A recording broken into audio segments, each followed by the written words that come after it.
আসসালামু আলাইকুম। বাংলা সংবাদে সবাইকে স্বাগত জানাচ্ছি ফিরোজ তোহা। শুরুতেই বিআরবি কেবলস সংবাদ শিরোনাম। ইন্নালিল্লাহ, আবারও পুরো মধ্যপ্রাচ্যে তৃতীয় বিশ্বযুদ্ধ শুরু হয়ে গেছে। হরমুজ প্রণালীতে মার্কিন যুক্তরাষ্ট্র এবং ইরানের মধ্যে পাল্টাপাল্টি হামলা শুরু হয়েছে। মার্কিন ডেস্ট্রয়ারকে গুড়িয়ে দিয়েছে ইরান, আর তেহরানেও একের পর এক হামলা চালাতে শুরু করেছে মার্কিন বাহিনী। আর এরই মাঝে আমাদের হাতে এসে পৌঁছেছে এই যুদ্ধের সর্বশেষ গুরুত্বপূর্ণ সবথেকে তাজা আপডেট সংবাদ আপনাদের জানিয়ে দিব। প্রথমেই জানাবো, হরমুজ প্রণালীতে যুক্তরাষ্ট্র এবং ইরানের পাল্টাপাল্টি হামলা, তেহরানে ভয়াবহ বিস্ফোরণ। যুক্তরাষ্ট্র এবং ইরানের মধ্যে হরমুজ প্রণালীতে আবারও পাল্টাপাল্টি হামলার ঘটনা ঘটেছে। আজ গভীর রাতে এই হামলা এবং পাল্টা হামলার ঘটনা ঘটে। ইরানি বাহিনী, মার্কিন বাহিনীও এই সংঘাতের কথা স্বীকার করেছে। আর এরই মধ্যে বন্দর আব্বাস, কেশমদ্বীপ এবং তেহরানে বিস্ফোরণের খবর পাওয়া গেছে। যদিও যুক্তরাষ্ট্রের প্রেসিডেন্ট ডোনাল্ড ট্রাম্প যুদ্ধবিরতি এখনও চলছে বলে দাবি করেছেন, কিন্তু এই হামলাগুলো হচ্ছে। আর মার্কিন যুক্তরাষ্ট্রের বেশ কয়েকটি ডেস্ট্রয়ার যুদ্ধজাহাজকে গুড়িয়ে দিয়েছে ইরানের ইসলামী বিপ্লবী গার্ড বাহিনীর সদস্যরা। এরপর জানাবো, লেবাননের দক্ষিণ অঞ্চলে ইসরায়েলি হামলায় নিহত 2। দক্ষিণ লেবাননের হাবুস শহরে ইসরায়েলি বিমান হামলায় 2 জন নিহত হয়েছে। লেবাননের জাতীয় সংস্থা এনএনএ এই তথ্য নিশ্চিত করেছে। প্রতিবেদনে বলা হয়েছে, শহরটির সড়কে একটি পিকআপে হামলা চালিয়েছে ইসরায়েলিরা। দখলদারদের সঙ্গে যুদ্ধবিরতি থাকা সত্ত্বেও তারা এই নির্বিচারে হামলা চালাচ্ছে লেবাননে। এদিকে হরমুজে জাহাজ চলতে গেলে মানতে হবে 42 শর্ত। বিশ্বের অন্যতম গুরুত্বপূর্ণ নৌপথ হরমুজ প্রণালী নিয়ন্ত্রণ পাকাপোক্ত করতে নতুন নীতিমালা জারি করেছে ইরান। ভেসেল ইনফরমেশন বা ডিক্লারেশন নামের একটি নথির মাধ্যমে এখন থেকে এই প্রণালী দিয়ে চলাচলকারী প্রতিটি জাহাজকে ইরানের নবগঠিত পার্সিয়ান গালফ স্টেট অথরিটির কাছ থেকে অনুমতি নিতে হবে। তারা যদি অনুমতি দেয় তাহলে কেবলমাত্র জাহাজ পারাপার হতে পারবে। এবারে জানাবো, সৌদির বাধায় ট্রাম্পের নৌ অভিযান বাতিল হয়ে গেল। আলহামদুলিল্লাহ, অবশেষে সৌদি আরব কিছুটা হলে বুঝতে পেরেছে। সৌদি আরবের আকাশসীমা এবং সেক্ষেত্রে থাকা মার্কিন ঘাঁটি ব্যবহারের অনুমতি না পায় হরমুজ প্রণালীতে বাণিজ্যিক জাহাজ পাহারা দেওয়ার পরিকল্পনার প্রজেক্ট স্থগিত করতে বাধ্য হয়েছে মার্কিন যুক্তরাষ্ট্রের প্রেসিডেন্ট ডোনাল্ড ট্রাম্প। এর ফলে সৌদি আরবের সঙ্গেও যুক্তরাষ্ট্রের এখন দর কষাকষি হচ্ছে। এবং সর্বশেষ জানাবো, ঈদুল আজহায় টানা 7 দিন সরকারি ছুটি ঘোষণা। আসন্ন পবিত্র ঈদুল আজহা উপলক্ষে টানা 7 দিনের সরকারি ছুটি ঘোষণা করেছে সরকার। আজ সচিবালয়ে অনুষ্ঠিত মন্ত্রিসভার বৈঠকে সিদ্ধান্ত গ্রহণ করা হয়েছে। বৈঠকে সভাপতিত্ব করেন প্রধানমন্ত্রী তারেক রহমান। পরে মন্ত্রিপরিষদ বিভাগ থেকে জারি করা এক সংবাদ বিজ্ঞপ্তিতে জানানো হয়, আগামী 25 মে থেকে 31 মে পর্যন্ত 2026 পর্যন্ত সরকারি ছুটি থাকবে। এর ফলে সরকারি কর্মকর্তা কর্মচারীরা টানা 7 দিনের ছুটি উপভোগ করতে পারবেন বলে এমন তথ্য সামনে এসেছে। প্রিয় দর্শক, এতক্ষণ শুনছিলেন সংবাদ শিরোনাম, এবারে বিস্তারিত। তবে তার আগে বন্ধুরা, অনুরোধ থাকবে এই সংবাদটিতে একটি লাইক দিন।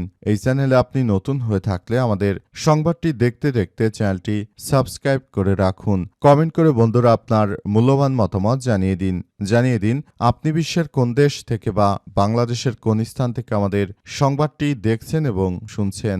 আর বন্ধুরা, সংবাদটি আপনার সোশ্যাল মিডিয়া ফেসবুকে শেয়ার করে বন্ধুদেরও দেখার সুযোগ করে দিন। গাজা যুদ্ধে আপনি যদি নিরীহ ফিলিস্তিনিদের ভালোবেসে থাকেন, কমেন্টে ইয়েস লিখে পুরো বিশ্ববাসীকে আমাদের এই সংবাদটি দেখার সুযোগ করে দিন। এবারে বিস্তারিত।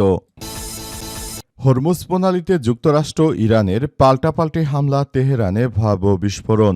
যুক্তরাষ্ট্র এবং ইরানের মধ্যে হরমুজ প্রণালীতে পাল্টাপাল্টি হামলার ঘটনা ঘটেছে। আজ 7 মে গভীর রাতে এই হামলা এবং পাল্টাপাল্টি হামলার ঘটনা ঘটে। ইরানি বাহিনী এবং মার্কিন বাহিনী ও এই সংঘাতের কথা স্বীকার করেছে।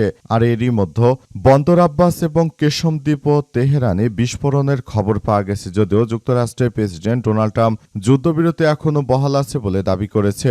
সংবাদ মাধ্যম বিবিসির খবরে বলছে যে বৃহস্পতিবার গভীর রাতে ইরানের ইরানের রাষ্ট্রীয় গণমাধ্যম প্রথম বিস্ফোরণের খবর প্রকাশ করে সেখানে ঘটনাটিকে ইরানি বাহিনী ও শত্রুপক্ষের মধ্যে গুলি বিনিময় হিসেবে অভিহিত করা হয়েছে। ইরানের রাষ্ট্রীয় প্রচার মাধ্যম এক অজ্ঞাত সামরিক কর্মকর্তার বরাত দিয়ে জানিয়েছে, একটি ইরানি ট্যাঙ্কারে যুক্তরাষ্ট্রের হামলার পর এই সংঘর্ষের সূত্রপাত ঘটে। তাদের দাবি, পোনালিটিতে অবস্থানরত শত্রুপক্ষের ইউনিটগুলোকে লক্ষ্য করে ইরানও পাল্টা ক্ষেপণাস্ত্র হামলা চালায়। পরে যুক্তরাষ্ট্রের সামরিক বাহিনীও সংঘর্ষের বিষয়টি নিশ্চিত করেছে। এক বিবৃতিতে যুক্তরাষ্ট্রের সামরিক বাহিনী সেন্ট্রাল কমান্ড বা সেন্টকম জানিয়েছে যে এই পরিস্থিতিতে যে কোনো মূল্যে দখলদারেরা আসলে শুরু থেকে যে সন্ত্রাসী কার্যক্রম করছিল সেগুলোকে প্রতিহত করে দিয়েছে ইরানের ইসলামী বিপ্লবী গার্ড বাহিনীর সদস্যরা। সেন্টকম জানায়, যুক্তরাষ্ট্রের যুদ্ধজাহাজ ইউএসএস ট্রাক ইস্টার্ন ও ইউএসএস রাফায়েল পেরাল্টা এবং ইউএসএস ম্যাসনরের উপর ইরানি ক্ষেপণাস্ত্র ও ড্রোন ছোট ছোট নৌযান দিয়ে হামলা চালানো হয়, তবে কোনো মার্কিন সামরিক সম্পদ ক্ষতিগ্রস্ত হয়নি বলে দাবি করেছে তারা। হাস্যোদ্যক কথা হলেও সত্য যে মার্কিন যুক্তরাষ্ট্রের ক্ষতি হলেও তারা বিষয়টি স্বীকার করে না। নতুন করে আবারও এই ভয়াবহ যুদ্ধ শুরু হওয়ার পরই পুরো মধ্যপ্রাচ্য জুড়ে আবারও ভয়াবহ সংঘাত শুরু হয়ে গেল এবং এই সংঘাত কোথায় গিয়ে শেষ হয় সেটি এখন পর্যন্ত বোঝা যাচ্ছে না। সংঘাতের তীব্রতা খুবই তীব্র থেকে তীব্র আকার ধারণ করছে এবং ধারণা করা হচ্ছে সংঘাত থেকেই তৃতীয় বিশ্বযুদ্ধ আবারও শুরু হয়ে যাচ্ছে। মার্কিন যুক্তরাষ্ট্র আবারও যে আক্রমণ চালিয়েছে ইরানের উপর, ইরান কোনোভাবেই তাদেরকে ছাড় দেবে না। ইরান নতুন করে পাল্টা আক্রমণ যে কোনো টাইমে শুরু করবে বলে এমন তথ্য সামনে এসেছে। মার্কিন যুক্তরাষ্ট্রকে ধসিয়ে দেওয়ার জন্য ইরানের ইসলামী বিপ্লবী গার্ড বাহিনীর সদস্যরা তারা পুরোপুরি প্রস্তুতি নিয়ে রেখেছে। তারাও পাল্টা আক্রমণ শুরু করায় দখলদার আমেরিকা এবং দখলদার ইহুদিরা তারা পুরোদমে টের পাচ্ছে যে ইরান আসলে কি পারে। পরিস্থিতি পুরোই উল্টে গেছে। লেবাননের দক্ষিণ অঞ্চলে ইসরায়েলি হামলায় নিহত 2। লেবাননের দক্ষিণ অঞ্চলে হাবুর শহরে ইসরায়েলি বিমান হামলায় 2 জন নিহত হয়েছে। লেবাননের জাতীয় সংবাদ সংস্থা এনএনএ এই তথ্য নিশ্চিত করেছে। প্রতিবেদনে বলা হয়েছে যে শহরটির সড়কে একটি পিকআপে হামলা চালিয়েছে ইসরায়েলিরা। লেবাননের যোদ্ধাদের সঙ্গে যুদ্ধবিরতির মধ্যে লেবাননে নতুন করে আবার ইসরায়েলি সন্ত্রাসী এই হামলা শুরু হয়েছে। সন্ত্রাসীরা আসলে যেভাবে কার্যক্রম চালিয়ে যাচ্ছে এটি পুরোপুরি আসলে বড় ধরনের একটি সংঘাতময় পরিস্থিতির সৃষ্টি হতে পারে বলে এমন তথ্য সামনে এসেছে। সবকিছু একদম ধ্বংসস্তূপে পরিণত হচ্ছে। দখলদারদের একরকম ধ্বংসস্তূপে পরিণত করা হচ্ছে। যে কোনো মূল্যে দখলদারদের মাটির সঙ্গে মিশিয়ে দিচ্ছে ইরানের ইসলামী বিপ্লবী গার্ড বাহিনীর সদস্যরা। দখলদারেরা কল্পনা করতে পারেনি যে আসলে তাদের কি হতে চলেছে। দখলদারেরা শুরু থেকে যে ধরনের কার্যক্রম শুরু হচ্ছে সেটি কোনোভাবেই আসলে গ্রহণযোগ্য হতে পারে না। চলছে হামলার পর হামলা, আর এরই মাঝে আমাদের হাতে এসে পৌঁছেছে যুদ্ধের সর্বশেষ গুরুত্বপূর্ণ সবথেকে তাজা আপডেট সংবাদ। ইহুদিবাদী দখলদারদের উপরে আজ নতুন করে আরেক দফা হামলা চালিয়েছে ইরানের ইসলামী বিপ্লবী গার্ড বাহিনী। হরমুজে জাহাজ চলতে গেলে মানতে হবে 42 শর্ত। বিশ্বের অন্যতম গুরুত্বপূর্ণ নৌপথ হরমুজ প্রণালীর নিয়ন্ত্রণ পাকাপোক্ত করতে নতুন নীতিমালা জারি করেছে ইরান। ভেসেল ইনফরমেশন বা ডিক্লারেশন নামের একটি নথির মাধ্যমে এখন থেকে এই প্রণালী দিয়ে চলাচলকারী জাহাজ ইরানের নবগঠিত পার্সিয়ান গালফ বা স্টেট অথরিটির বা পিজিএস এর কাছ থেকে অনুমতি নিতে হবে। মার্কিন সংবাদ মাধ্যম সিএনএন এর ওই নথির একটি কপি হাতে পেয়েছে। নতুন এই নিয়মে জাহাজগুলোকে 42টি প্রশ্নের উত্তর সংবলিত একটি আবেদন ফরম পূরণ করতে হবে। এতে জাহাজের বর্তমান ও পূর্বের নাম, পরিচয় নম্বর, মালিক ও ক্রু মেম্বারদের জাতীয়তা এবং পণ্য সামগ্রীর বিস্তারিত তথ্য চাওয়া হয়েছে। পিজিএস জানিয়েছে যে সঠিক তথ্য প্রদান সাপেক্ষে ইমেলের মাধ্যমে পরবর্তী নির্দেশনা অনুমতি দেওয়া হবে। তথ্য ভুল বা অসম্পূর্ণ হলে তার দায়ভার আবেদনকারীকে বহন করতে হবে। ইরানের সর্বোচ্চ ধর্মীয় নেতা মোস্তফা খামেনি টেলিগ্রাম অ্যাকাউন্ট থেকে এক বার্তায় বলা হয়েছে যে শক্তিশালী ইরান কৌশলের আওতায় এই অঞ্চলে বিদেশিদের কোনো